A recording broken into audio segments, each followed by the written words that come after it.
How do young children acquire or learn more than one language? In this step, we ask parents and educators of young children growing up with more than one language and people who grew up with more than one language themselves to tell us about their children's or their own experiences of acquiring or learning an additional language. Let's see what they have to say. The 5-year-old boy is going to a British school, so he learned the Spanish mother tongue at home, and that was the only language until at 3 years old he went to a British school. So that way he got immersed into English, and now that he's been 2 years, 2 years and a half, I can tell that he's starting to be more fluent and talking more. And the first years it's more about understanding and receiving. You can see that he understood English, but he would not express in English. He would reply. Maybe every once in a while there was a word that would come up in English, maybe a color or a Halloween word like pumpkin or witch, but normally he would reply in English. The little boy, we have a nanny, and she's from the Philippines, so she speaks to him in English.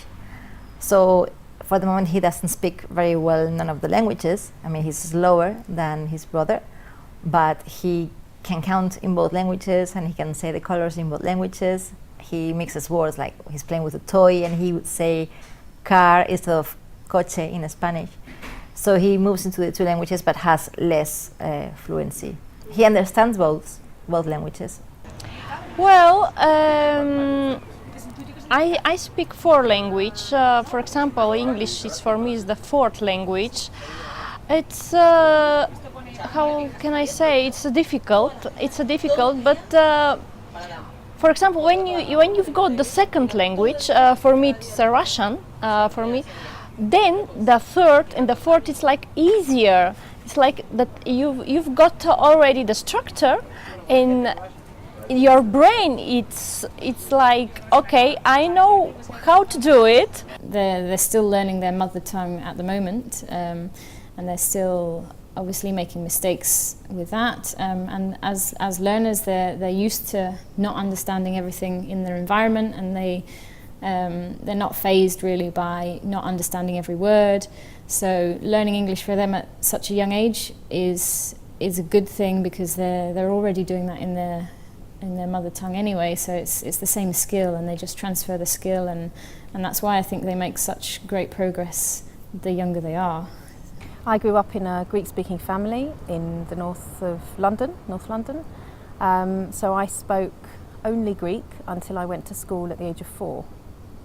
And at school, obviously, I was speaking in English all the time, or I was being spoken to in English all the time, so I very quickly learned to speak English. And I only realised, I think, that I spoke another language and that this wasn't the common thing for everybody around me when I was allocated the new girl. I think I must have been 5 or 6, and there was a new girl who joined the class, and she only spoke Greek. So I was her buddy, and I took her around the school and showed her where everything was, and I had to accompany her all day so that I could translate instructions and help her understand what she should be doing. And up until that point, I don't think I considered that I had anything different to everybody else.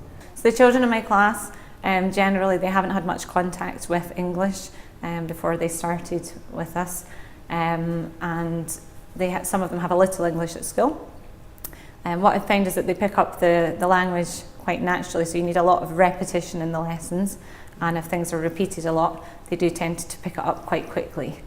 And they imitate the teacher a lot. It was great because when my eldest was 9-10 years old, we went to live in the UK, in Bath. So she entered year 5 in a state-funded school with mainly kids from the UK, but some others of other countries.